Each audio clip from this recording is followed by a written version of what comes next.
DB পুলিশের গাড়ির ধাক্কায় ওয়ার্কশপ মালিক নিহত। কুমিল্লার নাঙ্গলকোট উপজেলার রায়কোট দক্ষিণ ইউপির মন্তলী গ্রামের জিয়াউল হক নামের এক যুবক ডিবি পুলিশ বহনকারী মাইক্রোবাসের ধাক্কায় নিহত হয়েছে। বুধবার রাত 11:15টার দিকে মন্তলীর ঝিকটিয়া ইসাক মজুমদার বালিকা উচ্চ বিদ্যালয়ের সামনে এই ঘটনা ঘটে। নিহত জিয়াউল হক উপজেলার মন্তলী গ্রামের পিতা মৃত ইসমাইল হোসেনের ছেলে। সে দুই ছেলের জনক। প্রত্যক্ষদর্শী সূত্রে জানা যায়, তার ওয়ার্কশপ দোকান বন্ধ করে বাড়ি থেকে রওনা হয়ে স্কুলের সামনে সড়কের দক্ষিণ পাশে মোটরসাইকেল নিয়ে দাঁড়িয়ে থাকে। এই সময় জেলা ডিবি পুলিশ বহনকারী একটি মাইক্রোবাস দ্রুত গতিতে এসে মোড় অতিক্রম করার সময় জিয়াউল হককে চাপা দিয়ে গাড়িটি উল্টে যায়। এতে জিয়াউল হক ঘটনাস্থলে নিহত হয়। পরে স্থানীয়রা নাঙ্গলকোট উপজেলা স্বাস্থ্য কমপ্লেক্সে নিয়ে এসে মৃত্যুর বিষয়টি নিশ্চিত করেন। এই ঘটনায় বিক্ষুব্ধ এলাকাবাসী ডিবি পুলিশ সদস্যদের আটক করে রাখে। পরে পুলিশের ঊর্ধ্বতন কর্তৃপক্ষ এসে তাদেরকে উদ্ধার করে।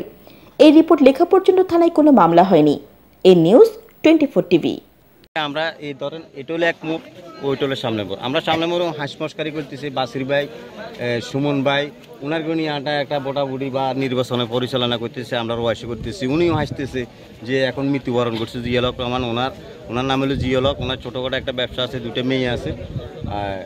আর ওনার বাপের নাম হলো ইসমাইল। উনি যখন যে মৃত্যুবরণ করছে, আমরা এখানে কথা বলার পরে এখানে আসার পরে যে একটা বিকল শব্দ হয়েছে। শব্দ হওয়ার পরে আমরা দৌড়াই আসি যে মনে হচ্ছে অ্যাক্সিডেন্ট হয়েছে। তখন আমরা আসার পরে দেখি যে হুন্ডার হয়েছে। আমরা আসার পরে হুন্ডার দিয়ে বলতেছি হুন্ডার লোক কই, তারা পাইনি। না হওয়ার পরে আমরা যারা গাড়িতে ছিল তিনজনের আমি উদ্ধার করছি। আমরা আরও 2-3 জন সহ উদ্ধার করার পরে দেখেন আমার হাতে রক্তাক্ত। আমার এই যে ড্রাইভার সহ উদ্ধার করছি। উদ্ধার করার পরে সাইডে ওনার যে লাশটা ওইখানে পড়ে গেছে।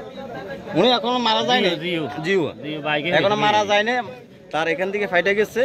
আর পাওয়াটা এখান থেকে বাইঙ্গা পাওয়াটা এইভাবে তার কান্দের কাছে কান্দের কাছে চলে আসছে। কান্দের কাছে চলে আসছে।